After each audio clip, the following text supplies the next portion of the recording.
आज की जो जनसुराज की प्रेस कॉन्फ्रेंस रखी गई है ज़िला कार्यालय में, उसका उद्देश्य है मीडिया के माध्यम से जनता को ये बताना कि जनसुराज को सिंबल मिला है स्कूल बैग, और ये सिंबल हमने स्पेशल रिक्वेस्ट पर, जैसा कि हमारे सूत्रधार प्रशांत जी का कहना है कि हमने चुनाव आयोग से स्पेशल रिक्वेस्ट किया था कि हमको स्कूल बैग ही दिया जाए, इसी के बारे में बातचीत करने के लिए आज हमने ये प्रेस कॉन्फ्रेंस रखी है। सर उप चुनाव में भी तो यही था ना सिंबल? हाँ, यही था, तो वो टेम्पररी था, अभी हमको परमानेंट मिला है। और स्कूल बैग के पीछे का उद्देश्य क्या है सर? उसमें रहस्य क्या छुपा हुआ है? देखिए, रहस्य नहीं है, हमारा मानना ये है कि बिहार का विकास अगर किसी चीज़ से किया जा सकता है तो वो शिक्षा है। शिक्षा को बेहतर बनाने की हमारी प्राथमिकता है। हमने जो हमारे 6 निर्णय हैं, उन 6 निर्णयों में एक ये है कि हमको बिहार की शिक्षा को बेहतर बनाना है, और उसके लिए या बिहार को बेहतर बनाने के लिए, विकसित बनाने के लिए अगर कोई चीज़ सबसे महत्वपूर्ण है तो वो शिक्षा है। जब शिक्षा बेहतर होगी तो बिहार बेहतर बनेगा, समृद्ध बनेगा, सशक्त बनेगा और सुंदर बनेगा।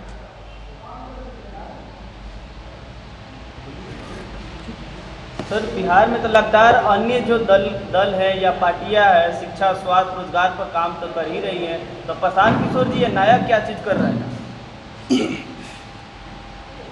शिक्षा पर बिहार की जो स्थिति है वो ये है कि नीचे से पहले नंबर पर है शिक्षा के मामले में। शिक्षा की जो गुणवत्ता है उसके मामले में बिहार जो है पूरे देश में नीचे से 1 नंबर पे है। 10वीं क्लास तक के बच्चे हिंदी नहीं पढ़ पाते हैं, जो कि हमारी क्षेत्रीय भाषा है और राष्ट्रीय भाषा भी है। बिहार में हिंदी बोली जाती है, 10वीं क्लास तक के बच्चे हिंदी नहीं पढ़ पाते हैं। मैथ्स की स्थिति यह है कि लगभग 70% बच्चे मैथ्स नहीं बना पाते हैं।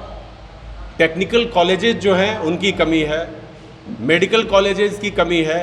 कुल मिलाकर जब हम देखेंगे बहुत ही माइन्यूटली एजुकेशन की स्थिति बिहार में तो बहुत ही खराब है। सर, किस सेक्टर की बात कर रहे हैं, गवर्नमेंट सेक्टर की या प्राइवेट सेक्टर की? कहाँ? जो शिक्षा जो बता रहे हैं कि शिक्षा का बदतर स्थिति है, जो 10 क्लास के बच्चे हैं हिंदी शुद्ध नहीं पढ़ पा रहे हैं, वो सरकारी विद्यालय के हैं कि प्राइवेट विद्यालय के हैं? सरकारी विद्यालय के बच्चों की बात हो रही है। अच्छा। प्राइवेट विद्यालय एक महत्वपूर्ण रोल प्ले कर रहे हैं बिहार में, ज़रूर शिक्षा को बेहतर बनाने में, लेकिन आप भी बेहतर जानते हैं, मैं भी बेहतर जानता हूं कि सरकारी स्कूल जो हैं उन तक पहुंच ज़्यादा लोगों की है। हर माता पिता बच्चों को प्राइवेट स्कूल में पढ़ाने में सक्षम नहीं है। तो बात यहाँ सरकारी स्कूल की ही हो रही है, सरकारी शिक्षा व्यवस्था की हो रही है। आप कॉलेजेस की स्थिति देख लीजिए, पिछले 40 सालों से बिहार में कॉलेज में रेगुलर लेक्चरर्स की बहाली नहीं हुई है। आप कहते हैं शिक्षा को बेहतर बनाएंगे, कैसे बनाइएगा? अब तो हाई एजुकेटेड शिक्षक आए हैं, सब बीपीएससी से पास करके आए हैं, अब तो अच्छा से पढ़ा रहे हैं। एडहॉक वाले हैं, रेगुलर नहीं है। ये आप जानकारी रखिए कि वो सब एडहॉक के टीचर हैं। कहीं भी रेगुलर बहाली 2001 के बाद बिहार में रेगुलर बहाली नहीं है शिक्षकों की कॉलेजेस में। कॉलेज में जो प्राइमरी स्कूल है उसकी या हायर एजुकेशन है, हाई स्कूल है, वहाँ पर तो बीपीएससी वाले आए हैं, वहाँ पर तो हाई एजुकेशन मिल रहा है। हाई एजुकेशन दूसरी चीज़ है, हायर एजुकेशन दूसरी चीज़ है।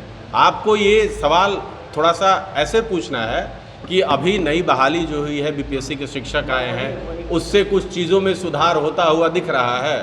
तो देखिए, इस सरकार की सबसे बड़ी कमी क्या है कि ये सरकार कभी मुद्दों पे बात ही नहीं करती है। अब इनके केसीएस हैं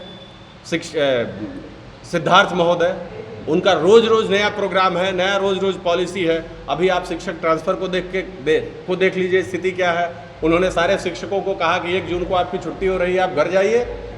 22 जून के बाद 23 जून से और 30 जून के बीच आप जाके अपने अपने स्कूल में योगदान दे दीजिएगा। सब लोगों को ज़िला दे दिया गया है। 19 मई को ही सारे लोगों को ज़िला मिल गया।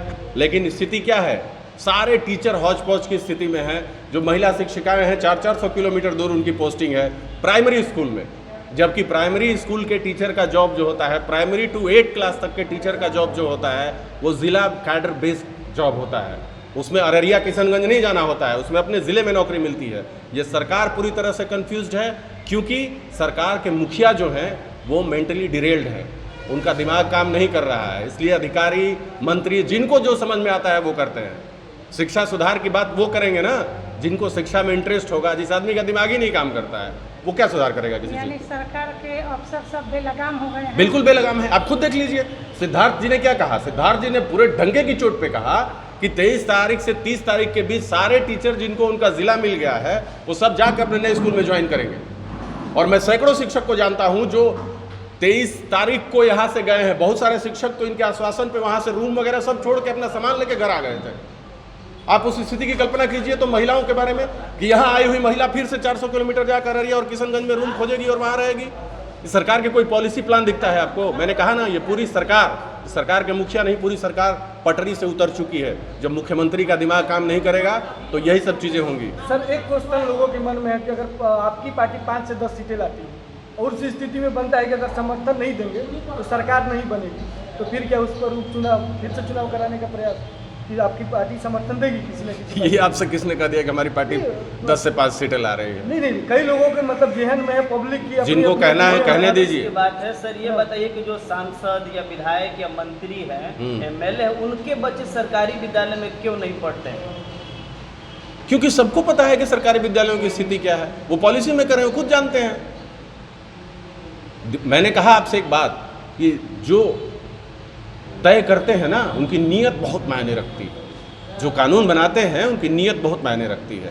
यहाँ तो नीयत ही है कि शिक्षा को चौपट करना है। जब शिक्षा का आप बाजारीकरण कर देंगे, आपका इंटेंशन हो जाएगा कि नहीं, शिक्षित आदमी सबसे पहला काम जानते हैं क्या करता है? वो सवाल पूछता है। वो गरीब जिसकी आप राजनीति करते हैं, जब उनके बच्चे पढ़ने लगेंगे अच्छे स्कूलों में, जब वो नॉलेजेबल हो जाएंगे, उनको जानकारी हो जाएगी,